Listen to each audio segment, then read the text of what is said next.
this video, we will discuss how the leak sensor and the shutoff ball valve operate together. The water supply shutoff ball valve and the leak sensor are considered to be an optional feature. The physical leak sensor is placed near the floor drain and it'll sound if a leak is detected.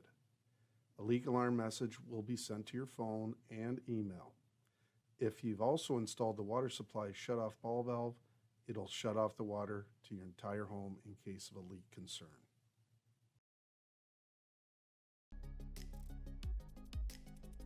Visit us at www.canaturewg.com or call us toll-free at 1-877-288-9888.